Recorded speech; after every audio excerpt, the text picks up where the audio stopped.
Can you hear me now? I actually joked with one of the participants earlier. I hope something really awkward happens today because I'd love to be able to make a joke and my talk is not funny at all. So there we go. We've started on a good foot. Flexibility is the key. So once again, the last time I stood on a stage at USF was back in 2009, and it was at a Take Back the Night sexual violence rally just over here near the Marshall Center. And I was sharing a very personal story of darkness and pain, but one that needed to be shared. When I was 16 years old, I was sexually assaulted, and I never told anyone until that day. I was involved with Take Back the Night sexual violence rallies for 2 years and doing a lot of the planning here at USF, but it wasn't until that third year that I finally had the courage to share my story. But when I got onto that stage at USF and I spoke my story for the first time in front of a sea of strangers, just like today, there was something that came over me, and that stage changed my life. That opportunity to have a voice, and I knew that that was the beginning of something amazing. Our stories of transformation have the power to change the world, if only we have the courage to share them. Today, I'm standing before you on a different stage 6 years later, telling a completely different story, and this is one more of transformation, how darkness can be transformed into purpose.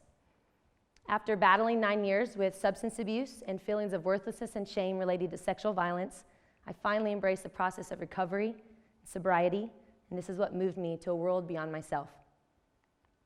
Hoop dancing was a part of my journey. The hoop has definitely changed my life. It brought this sense of childhood and laughter and helping me feel graceful and beautiful, once again, like a little child. With this new freedom in my heart, this new crazy tool of a hula hoop, I just wanted everyone to experience hoop dance and joy and laughter, and I wanted to share it with literally the whole world. This led to me quitting my job, selling all my things, becoming very poor, and deciding to follow a dream, and this leap of faith led to an organization starting called Hula for Happiness. And today, over 4,000 hoops have gone to 50 countries with our team of volunteers, and the work is still continuing. Last year, full circle, a dream came true in my heart to continue our work in India, but now specifically with young girls that have been coming out of forced prostitution, abuse, the sexual violence movement, and we're specifically working them using storytelling dance to help them also share their stories of darkness and trauma and transform that into purpose. Their dark story also has a purpose. Experts estimate that over 20 million people in this world are trafficked every year. A lot of that is bonded labor, a lot of that is trafficked for work, but millions of those people directly are in India, directly related to sexual violence. We're talking about millions of women and children, including boys, who only know sexual violence, unwanted touch, daily fear for their lives, shame haunting their souls. Think about that.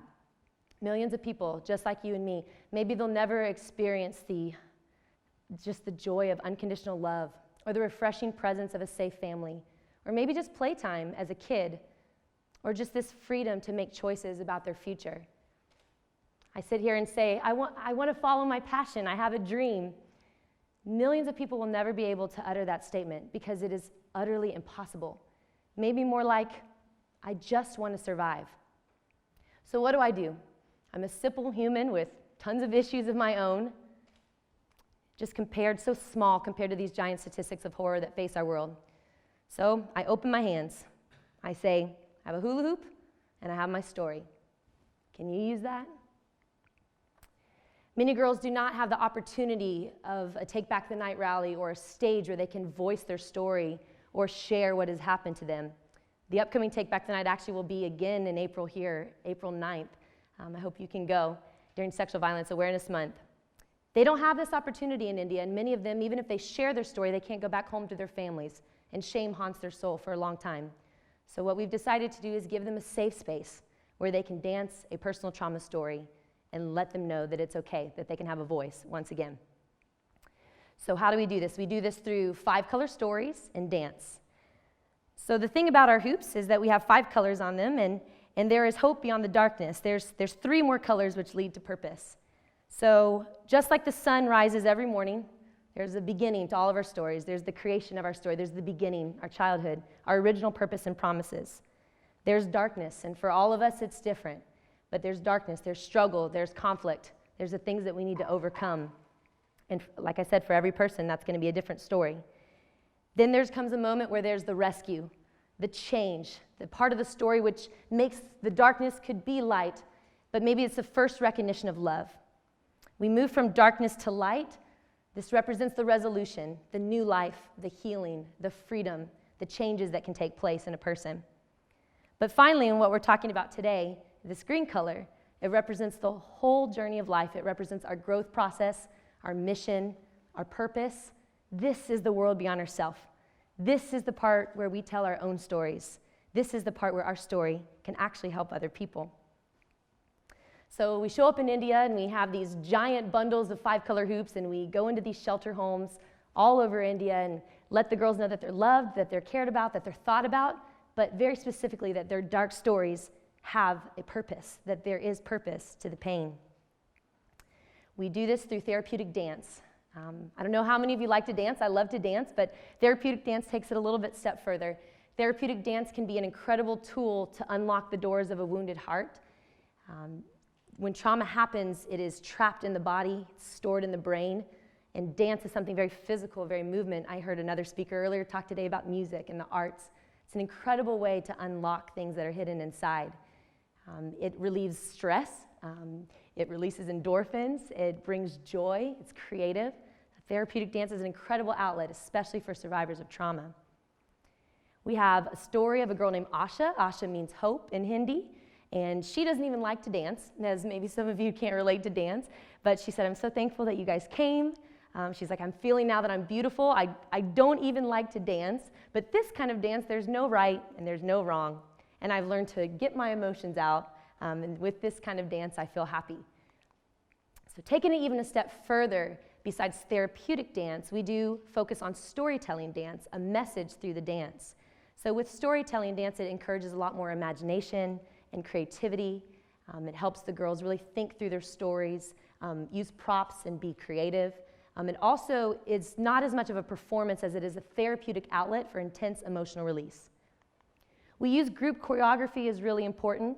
So when we put the girls in groups, they are working together as a team, which helps build leadership, teamwork, conflict resolution, and believe me, there's quite a lot of conflict.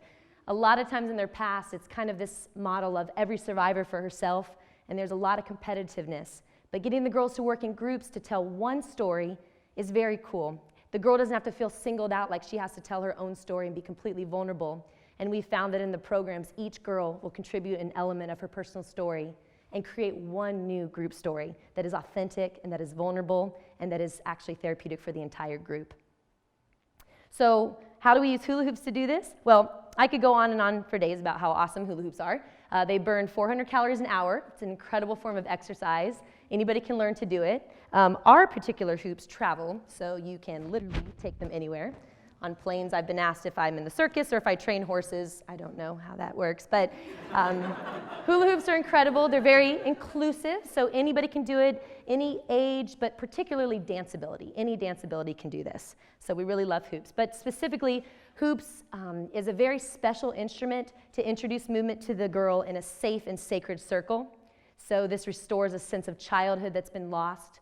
The exact physical areas of her body that have been most abused can learn to move again with permission. Without that kind of pressure of feeling physical contact with another person, the girl can learn to move again, find ease, find grace, find freedom. I want to tell one story of a girl named Karishma, which means miracle in Hindi. So the purpose of counseling is to eventually tell a trauma story. So by giving the girls a stage and they can dance a trauma story, this is one more path to healing, of darkness to purpose. And when Karishma danced her story, she talked to us about how when she was 11 and as a kid, she just wanted to study. She had all of these wonderful ideas. She was so bold. Both of her parents died, and when she was 11 years old, she was trafficked, and she ended up in a brothel on the outskirts of Mumbai, where she lived for more than 2 years. They're dancing this in their scene, and it was incredibly powerful and emotional. One sister from a local shelter had found her on the streets at one point and moved her into one of the shelter homes in which we work on the outskirts of Mumbai, and she just explained this important relationship with her mentor. During White Colors, she talked about how her new life in the home, she learned to read and write. She started dancing. She started taking art lessons, tailoring center, and her whole outlook on life changed, although she did battle depression and suicidal thoughts for more than a year. When it got to Green Color, though, the whole group came together, and she realized that her secondary dream was to be a police officer because she really wants to go back and rescue other girls. So in Green Color, all the girls came together, and she started studying once again like she did in Yellow Color, and she put her mind to it. And she finally stood up at the end, and the teacher came over and put a policeman cap on her head, which we made out of paper at the home because we didn't have one. And she just gave a giant salute. And the whole audience went quiet. And we knew that for Karishma, she was well on her way to knowing that that dream could potentially be a reality in her life, that there was purpose through the pain. So your dark story also has a purpose. All of ours are. The exact thing that made your world dark can make the world bright. Your darkness is not your story, but it is the fuel for the rest of your story, if you choose that. So you remember the 5 colors on the hoop? So where are you on the hoop? What color do you identify with? And what would you need to do to go to the next color? Maybe it involves a recovery process. Maybe it involves healing of some kind. Maybe a new activity. We all talk about be the change you wish to see in the world, but unless we experience healing for ourselves, we cannot allow that to transfer to another person. We have to be vulnerable and authentic in telling our story, be very open with others. It's one of my favorite TED Talks with Brené Brown, The Power of Vulnerability. We need to know that we are worthy of love. So I ask you today, what is in your hands? It's time to go green. It's time to tell your story, to move to a world beyond yourself. So what is in your hands? What can you use? What part of your story can make the world a better place? What group of people is crying out for your story to be heard for them? And how can you take action on that dream? We all have a story worth sharing. It's up to you to share yours. Thank you.